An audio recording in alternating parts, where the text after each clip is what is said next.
ladies and gentlemen, as we begin our services, if we can please kindly turn off all cell phones or electronic devices, or please place them on silent. Thank you.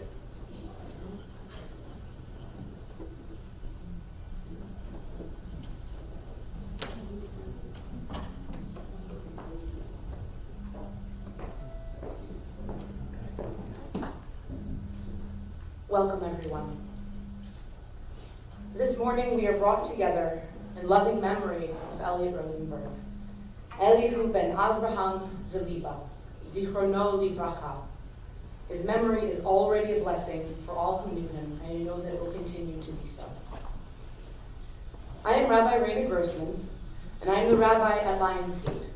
And it was through that position that I was able to get to know Elliott and Bonnie Rosenberg. And it is a privilege to be here with you all as we honor Elliott's life and memory. While Elliott's loss has and will continue to be felt by many, both in his community of Lionsgate and throughout the broader circles and communities that he was a part of, I would like to especially hold up his family, a family that he loved deeply.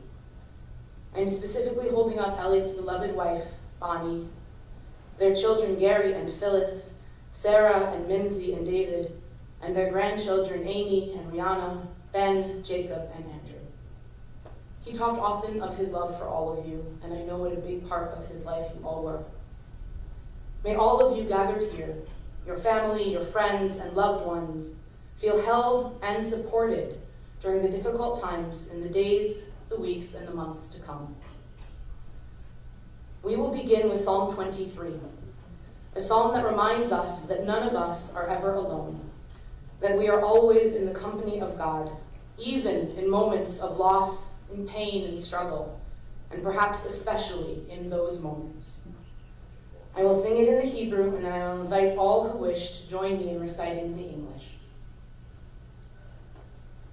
Mizmor leDavid, Adonai rohi lo echsar, b'not sheyar b'tzeini, amen menuchot yenaleini, nafshi eshovev, nafshi eshovev, yancheni v'magle tzedek, למען שמו, גם כי אלך בגץ המוות, לא אירא רע, כי אתה עמדי, שבטך ומשענתך, שבטך ומשענתך, המה ינחמוני. תערוך לפני שולחן, תערוך לפני שולחן, תערוך לפני שולחן, נגד צוררי, דשנת ושמן ראשי, דשנת ושמן ראשי, דשנת ושמן ראשי, כוסי רוויה,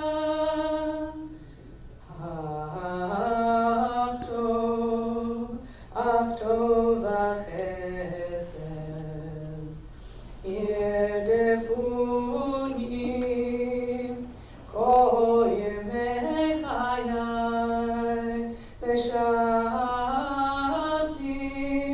ושבתי בבית אדוני, ושבתי בבית אדוני, לאורך ימים.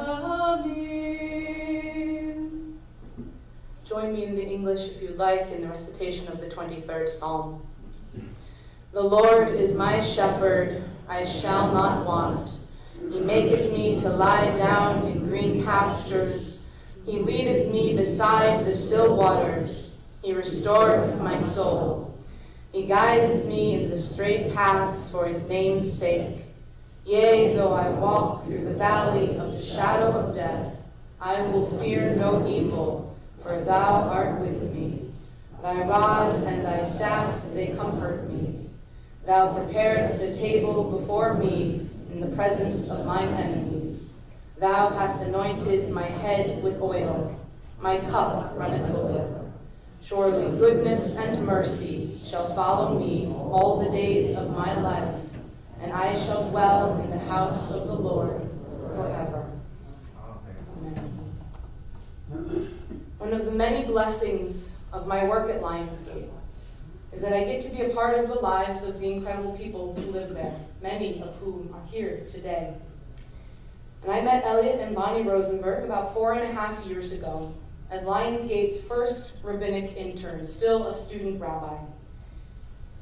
And right from the get-go, Elliott met me with kindness and humor and an easygoing nature. And it wasn't just his wonderful personality that drew me and many others to him. It was also his keen intelligence and his enjoyment of learning and engaging with whatever was going on around him. I knew I could always count on Elliott to be an essential part of any discussion group that I was leading, as well as an active participant in all of the religious services that we had. It can sometimes take some loving cajoling to get people to read aloud or to sing with me at services, but never Elliott. I always knew that if he was there, there was at least one other person who would be singing with me, one person who would read for me in English, answer questions. A rabbi could not ask for more.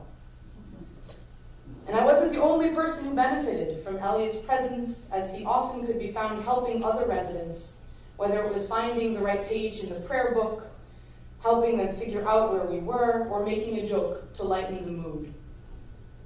When I would come in, I taught a weekly class, and I would come in and say good morning, ask everyone how their day had been, and he would say to me, "I'm surviving." And I said, "Okay, I guess that's good." It's the place to start. The place to start. Right? And every time we would sing, he would sing loudly. He knew all of the words. Again, I could count on him for this, which for me was a big help, because it's hard to lead a singing group if you're not sure if anyone wants to sing with you. Elliott always wanted to sing. And in talking to the family, I learned that this was perhaps a later thing, that Elliott had not always been overflowing with song. And Bonnie, in fact, once told me that he had been asked to sing so quietly that he could not be heard in a medical choir. But I always asked him to sing louder, because this was the voice I knew would be there. Upon hearing of Elliott's death, one of our residents told me that for her, he was the heart of the community. And I know exactly what she means. Elliott was so deeply loved and so deeply respected by all in our community. He made special relationships with each of us, with residents, with family members, with staff. As I was leaving work yesterday and talking to staff as I was leaving, and they were asking me what my next day looked like, and I told them that I would be here, each of them said, "Oh, what a good man, what a sweet man." From the people at the front desk to people who were doing housekeeping, it didn't matter. He was known and loved by our whole community. I would like to share a poem by the Israeli poet Zelda, titled "Each of Us Has a Name." It is a poem that speaks to me of the incredible and beautiful complexity that is each of our lives, and reminds me of the multifaceted impacts and legacies that we leave behind. Each name being a different point of connection, a different part of who we are, of the relationships that we form with others. I am so thankful that I got to share in the last 4 years of Elliott's life, and that through Bonnie, his family, and all of you, that I have been able to encounter even more of his names and his legacies. Here is the poem, "Each of Us Has a Name." Each of us has a name, given by God and given by our parents. Each of us has a name, given by our stature and our smile, and given by what we wear. Each of us has a name, given by the mountains and given by our walls. Each of us has a name, given by the stars and given by our neighbors. Each of us has a name, given by our sins and given by our longing. Each of us has a name, given by our enemies and given by our love. Each of us has a name, given by our celebrations and given by our work. Each of us has a name, given by the seasons and given by our blindness. Each of us has a name, given by the sea and given by our death. What an incredibly special and beloved person Elliott was. And to hear more of his life, to learn more of his names, the ways he connected with his family, I would like to invite his family to share with us stories of his life and their relationship and their love. I would like to call up Gary and Phyllis, Sarah, Rihanna, and Amy to share a few words.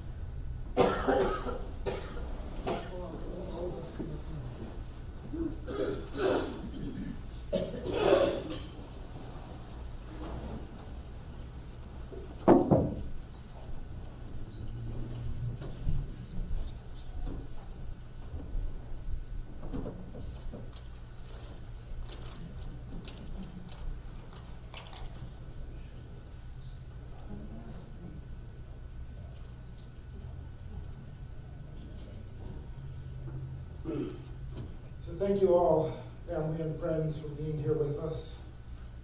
And Rabbi Rena and the staff at Memorial Chapel for guiding us today. And Rabbi, for your kind words.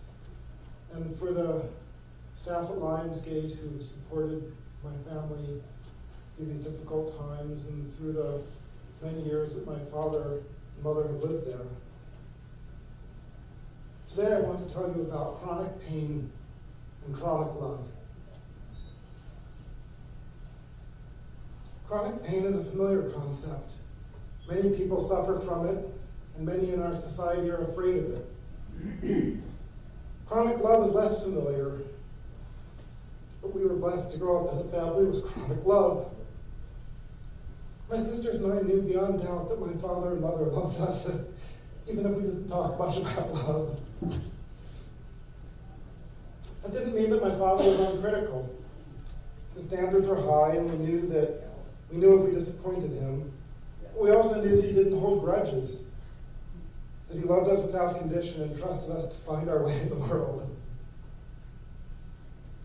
And that trust connects generations. I know my daughter will find her way in the world, and that my sisters have that faith in their children too.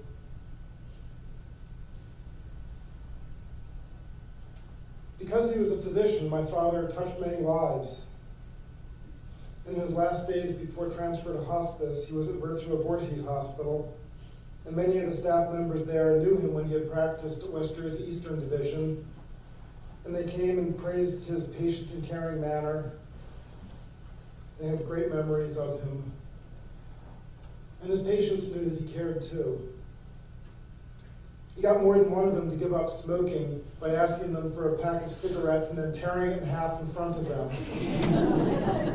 He got my grandfather to stop smoking by taking him to the hospital and showing him a lung that had been taken from a cancer patient in the hospital morgue and how blackened it was. My father would get calls in the middle of the night to advise about a patient or to come into the hospital to help with a difficult case, but we never heard him complain about that. I never heard him criticize my mother. I never even heard my parents raise their voices at each other. And that meant that we had a peaceful home, but it didn't necessarily prepare us for the outside world. And I wonder sometimes where my father's patience came from. Had he learned self-control? Was it instinctual? And I think it was some of both. When he was young, he had a stutter. And he trained himself not to stutter by speaking slowly. And sometimes the children weren't as patient as we might have been with him when he was speaking slowly and trying to teach us things. And then in his old age, he could complain repeatedly when he had a headache, because he didn't remember that he had just complained a minute before. But we were more patient then. And yet even then, my father never complained about the people around him. He always thanked us when he visited him in Safe Haven. He loved the people around him and they loved him. He was inherently benevolent. And despite not having a short-term memory, Somehow he was able to add things to his long-term memory. He learned how to play a computer game where he connected dots on an iPad, and that occupied him for many hours. And he got better and better at that, even in his last years. My father suffered from chronic pain for at least 40 years. He had it in his left leg, in his hip, and then in his back. And he had numerous medical and surgical procedures to address the pain, and none of them were successful. And still, he maintained an active life. He loved being surrounded by family and friends. He and my mother hosted cousins' reunions for many years at their condominium at Summers Point. He enjoyed skiing and sailing. He also enjoyed all the preparations involved. He could spend hours sanding the hull of his boat trying to save a few tenths of a second in a sailing race. We had family vacations in Hawaii and Costa Rica, in Bermuda and Greece. And before there were grandchildren, we took long cross-country trips. We went to Glacier National Park and Banff and Jasper in Canada, Newfoundland and Nova Scotia in a tent trailer. When we were a bit older, we went to Alaska and the Winnebago. We had a sailing trip in the British Virgin Islands. My parents also traveled to many places on their own.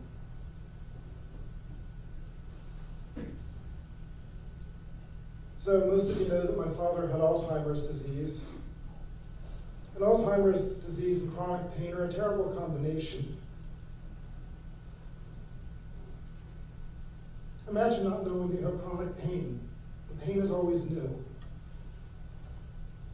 Eventually it became clear that his pain medication was not helping him. So the family decided to check him into the skilled nursing facility at Lionsgate, and we weaned him off the painkillers. And it was a couple of excruciating weeks. But then there was success. When he was off the painkillers, his pain stopped. He was in what's known as a pain cycle.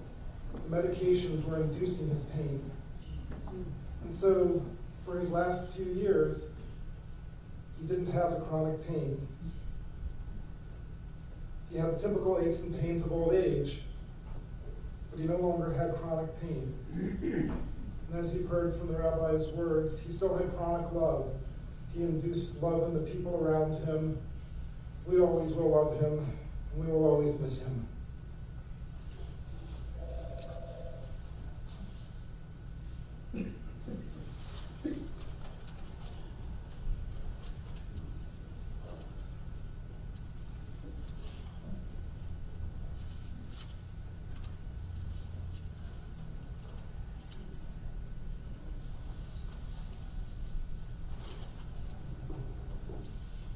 Hi everyone, I'm his daughter Sarah. Thank you for coming. When I was a kid and I was little, my dad seemed like such a serious and stern person. Almost a little bit scary, definitely intimidating. He used a lot of big words like arrhythmia and myocardial infarction, ruminative. And he had a big leather chair that he'd sit every night and discuss patients with his partners. And the chair was surrounded by thick tomes and medical books and journals. And he always insisted that everything was done right. He was a perfectionist, like my brother said. His bar was pretty high, and that could be frustrating at times with the sailboat when we're all cold and tired and hungry and we just want to go in, but every single rope, they're not ropes, they're lines. They all had to be, everything had to be put away perfectly before, even when he was in pain, he was going to have everything be right. And as a kid, that was frustrating. But also, he was, as we've heard a couple of times, my dad just wasn't smart. He was ridiculously smart. He knew everything. I guess all little kids think that their parents know everything. But as I got older and I was in college, I remember calling him one time. I was struggling with biochemistry. And he had been out of college for at least 20 years. And I asked him about the Krebs cycle, which the chemical equations of respiration with many, many steps and very complicated. And it was at his fingertips. He just rattled it off. He knew it, not because he had memorized it for the test, but he knew it inside. And that's when I just knew that he was beyond smart. He was just a genius. And because of all of his knowledge, he loved to teach. He actually taught the medical school students.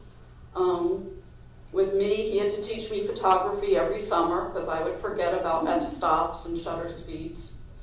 He taught us defensive driving, every bit of it. He even took me out in an icy parking lot and taught me how to skid and how to spin donuts on the ice.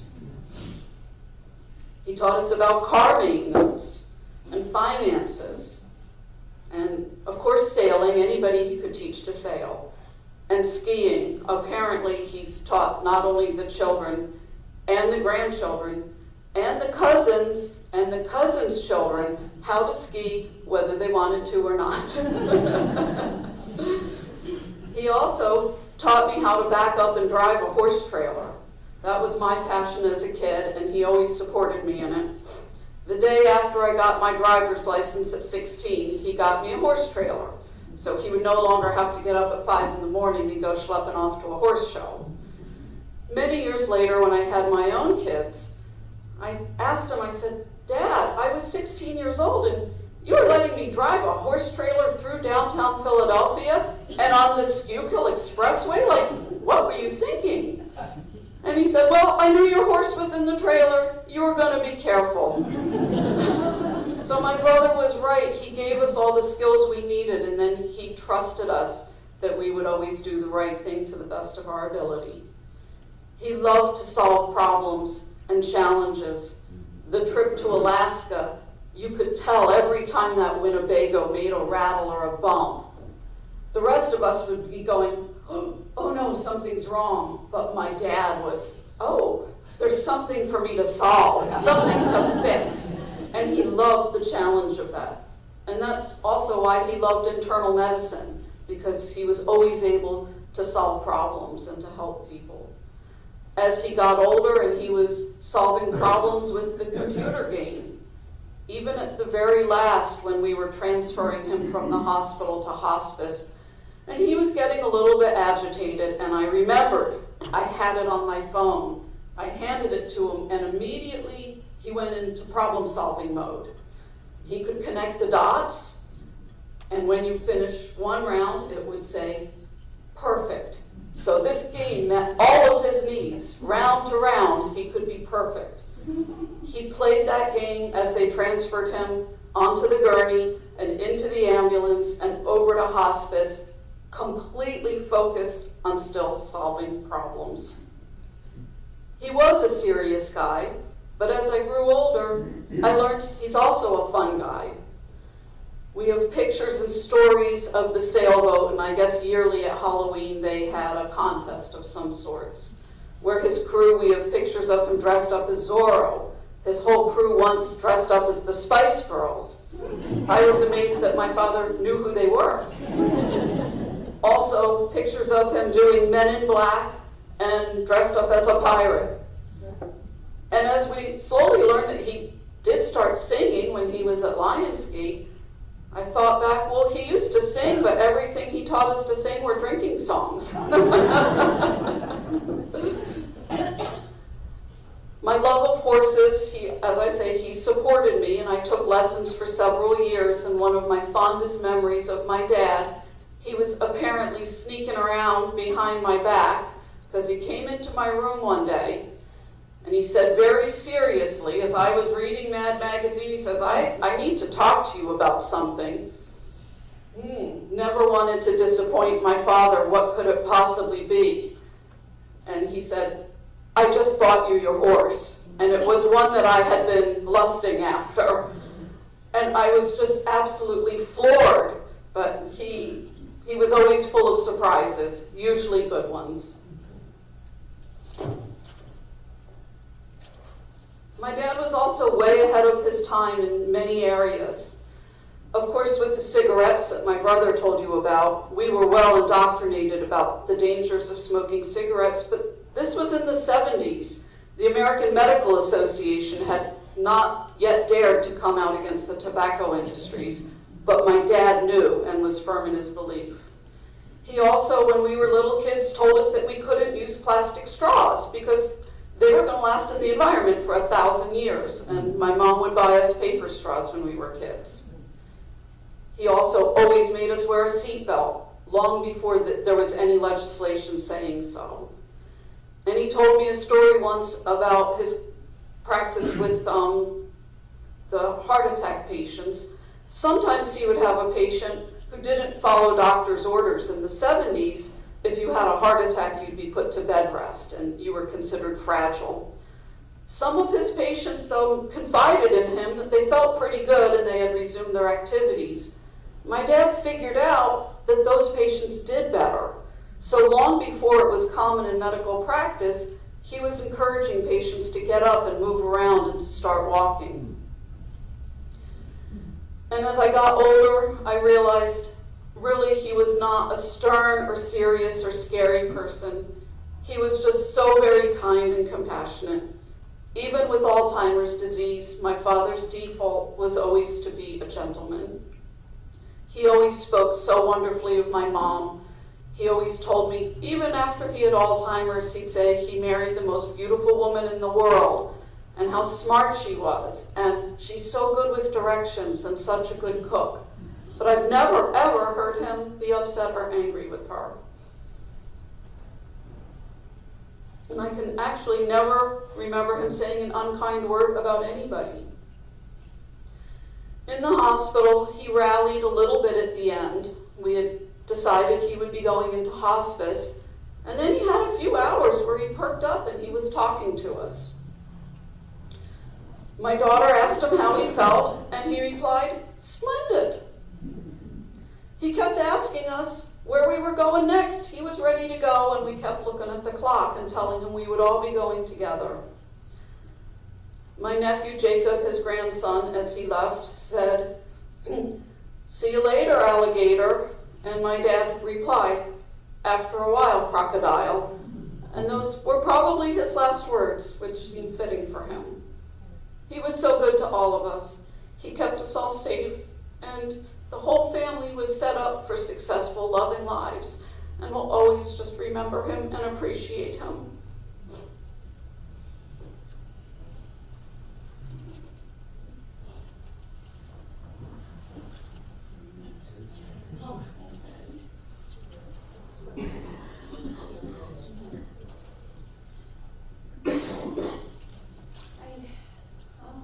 My grandfather Elliott was what I'd call a paladin. Paladin is a person who's honest and supportive and strong and caring.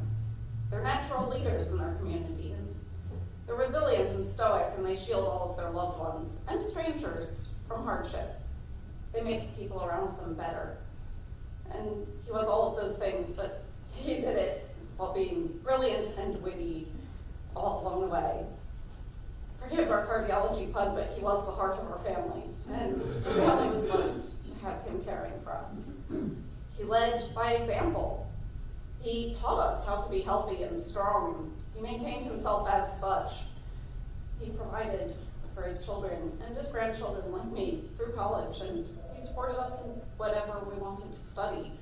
And we studied all different things, and none of us became doctors as kids. He liked to hear what we learned about and encouraged us to do our best, whatever we chose. He was delighted for my brother, who was studying language, and for my cousins studying art and engineering, and philosophy, music, and finance, and for me as I studied sciences. He supported us in all of our hobbies, and when he found out that I played a lot of computer games, he wasn't judgmental about that, and he immediately thought of a research study, and he read saying people who play computer games have really good hand and eye coordination. They make really good surgeons. I'm not a surgeon, but I love that my grandfather would think of positive things for us, and well, he was right that actually did help me get into my PhD program. And Despite having been in pain for as long as I can remember, he was resolute. He led us all on adventures. He did teach us to kayak and sail, and he watched us skiing, and he saw me ski as fast as I possibly could into a slow sign. Bam!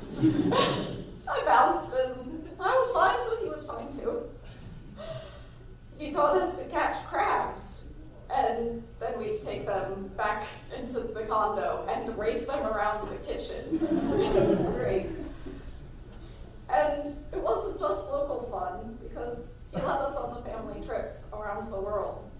I remember being at Disney World and jumping on the hotel beds with all of my cousins and my brother during the 2000 election, and we all had a blast. He took us to Hawaii and we got to snorkel with the fish. We got to go to Costa Rica, and we watched Gary lose his glasses a few times in the ocean. And we saw the butterflies, sloths, and iguanas. And it was all thanks to my grandfather, who really wanted to make sure that we saw and appreciated the world around us, and that we should do it together. Everyone who met him immediately knew he was kind, he was trustworthy, he was loving and brilliant. He protected his family, he protected his patients. He left a legacy of great medicine to help future generations. And when the rest of his mind failed him, his benevolence remained. It was the core of his being, and he was successful in his greatest goal in life, taking care of people. And the world needs more paladins like Elliott Rosenberg. Grandpa, you're my sunshine and make me happy. And the skies are gray, and the sunshine will never go away.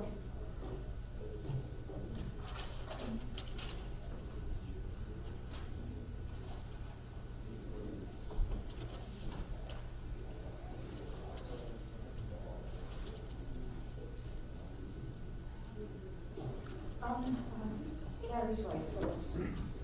I first met Elliott Rosenberg on Christmas Day when Gary and I were going to a movie at the Bourse in Philadelphia. We're Jewish. What else is there to do on Christmas Day? He and Bonnie were coming out of the movie theater after seeing a different movie in the same place. I thought Gary looked exactly like his father. Since then, for I don't know what reason, I've never been able to see any resemblance whatsoever. But everybody else can. When Gary and I got married, at the ceremony, Elliott said he already thought of me as a daughter. I took that as the highest compliment, since I could see how much he adored his daughters.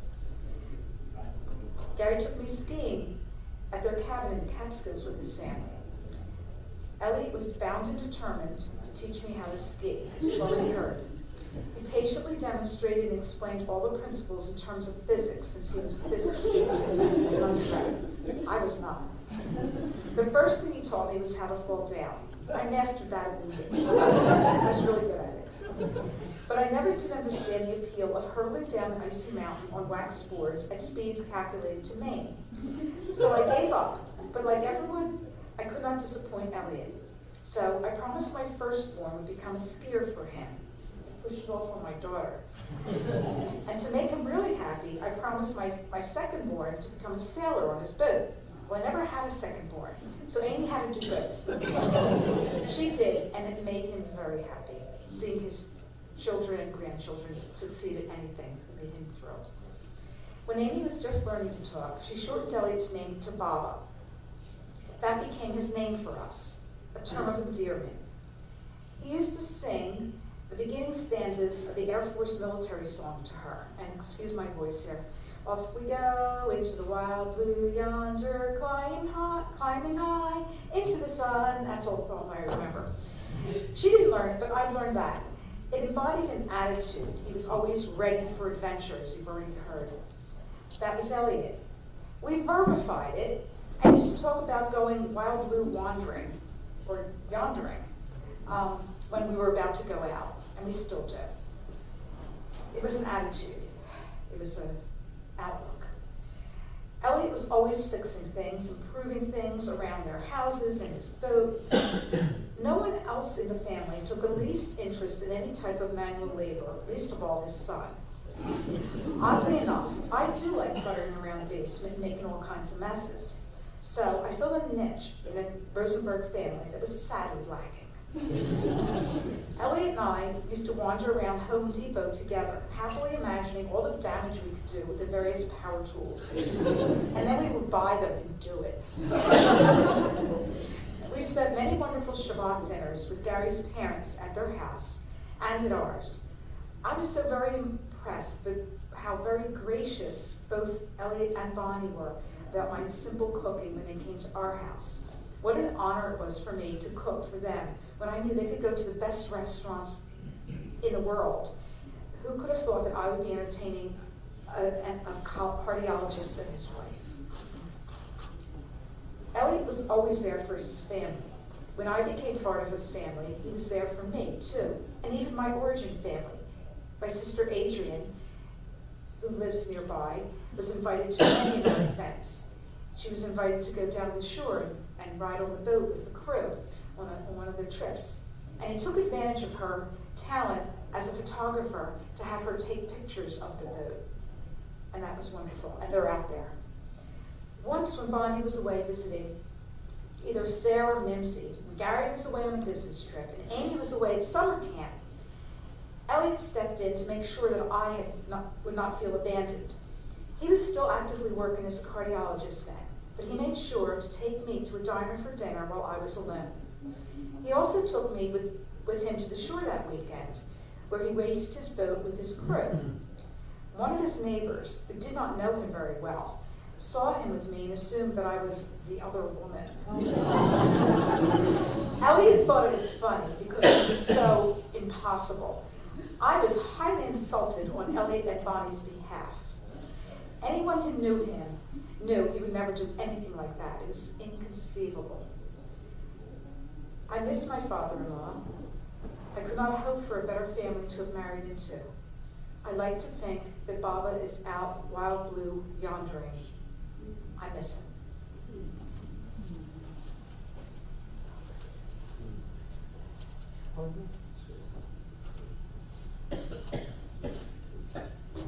Hi, I'm Amy.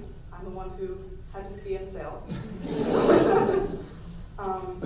So I was a cardiologist.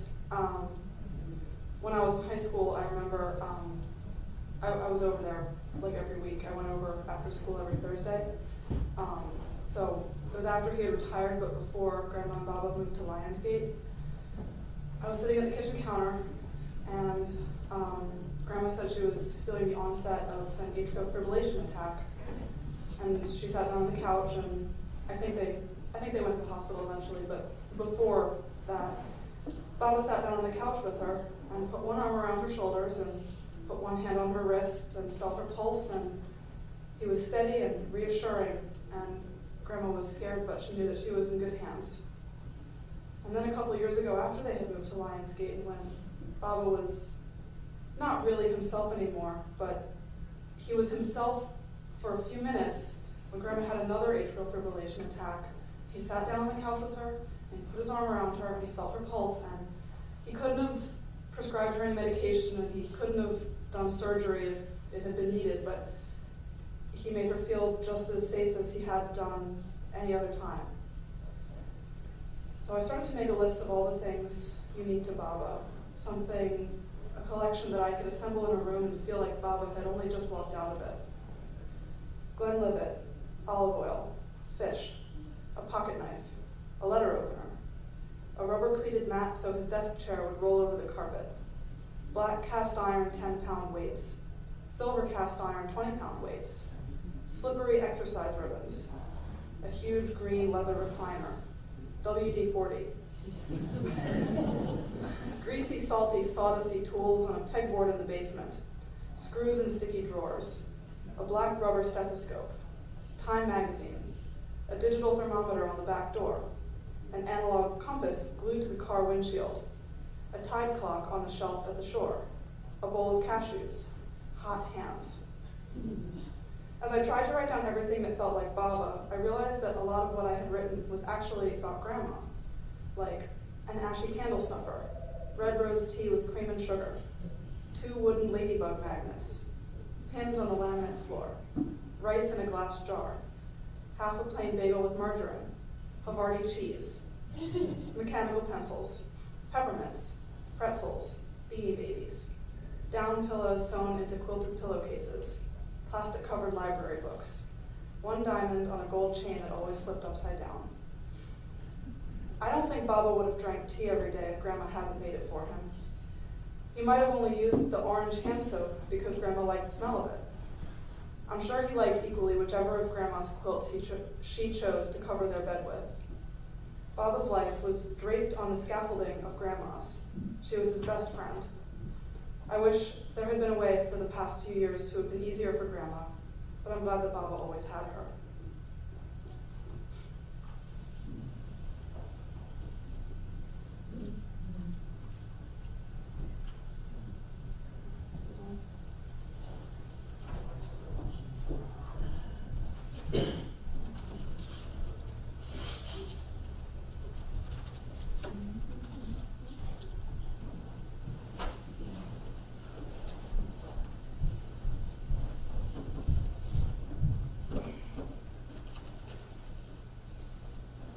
Thank you all for sharing such beautiful and glowing memories of Elliott in all of the different ways that he was a part of your life. And this is only the beginning of our opportunity to share these stories. To share stories about reconnecting, about adventures, about travels, about power tools. It's wonderful to learn that piece as well. In the days, the weeks, the months, and the years to come, there will be many more opportunities to continue to share these stories, the memories, and keeping Elliott's legacy and memory, energy for life, love, and commitment to family and friends alive in your hearts and in the communities in which he was a part. And there'll be many more opportunities to share stories today and through the week with the family and each other, so that we can continue to see all of the other names, all the other facets of this wonderful person that we each got to love, and to see all the pieces that were also a part of the whole. I'd like to share a poem by Yehuda Halevi called To Love What Death Can Touch. 'Tis a fearful thing to love what death can touch. A fearful thing to love, to hope, to dream, to be and oh to lose. A thing for fools this, a holy thing to love. For your life has lived in me, your laugh once lifted me, your word was gift to me. To remember this brings painful joy. 'Tis a human thing, love, a holy thing, to love what death has touched. And it is holy to hold those that we love in our hearts and to let their legacies continue to live in us and help us on our paths. I will now offer the traditional El Malei Rachamim prayer, a prayer calling on God to shelter and accompany the soul of our departed, bringing them to rest and peace. If it is comfortable and secure for you to stand, I invite you to do so now.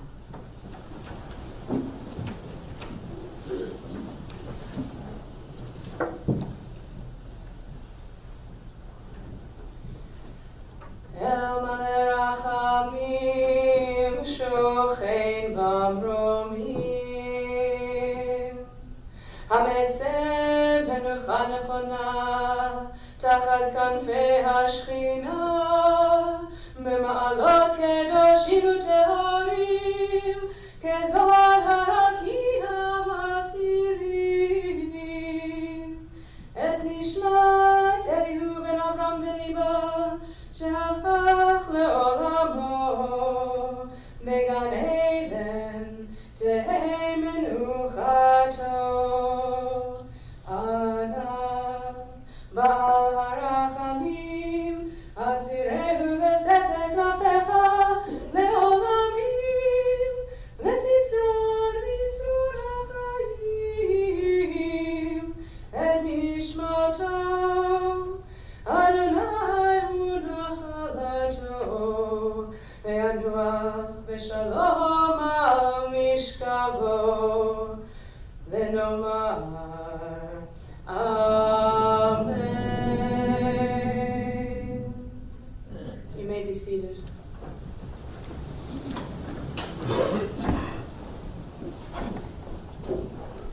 like to share a few quick announcements. Interment will follow this ceremony at Crest Memorial Park in Pennsauken. You're welcome to join us there. And the family is accepting and receiving guests today at Lions Gate at 2 and then again at 6:30 for Shiva. And all are welcome to join the family. Shiva will also be set on Monday and Tuesday at Gary's house. Hamakom yenachem echem, b'toch she'ar avlei Tzion v'Yerushalayim. May you all find comfort amongst the mourners of Zion and Jerusalem, and may you find strength from your loved ones and from your community. Amen.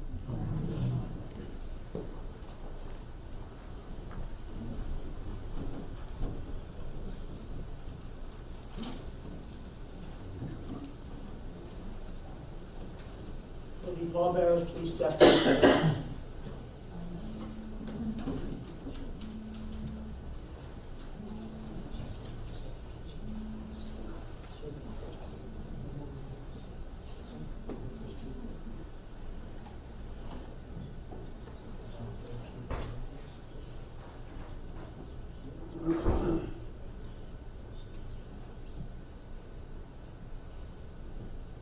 I'll ask if we can rise once more, please.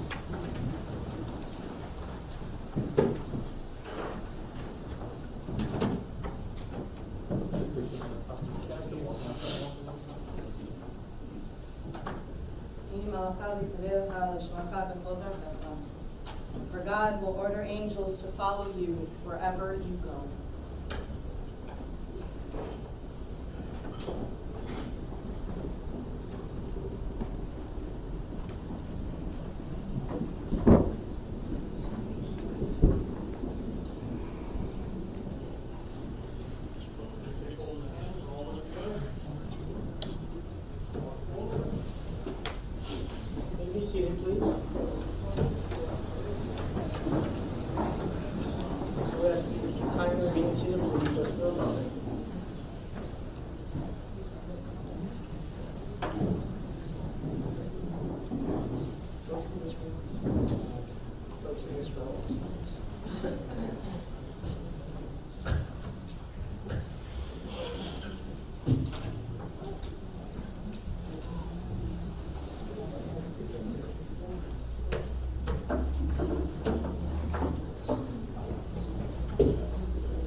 It's been many years old.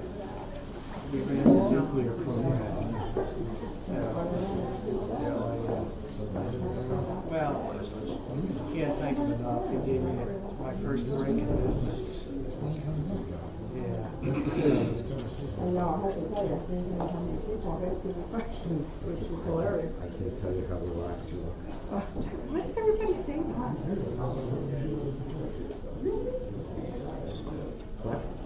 No, I was gonna say it's not the same. We were just talking about it. Yeah. All of a sudden, whoop.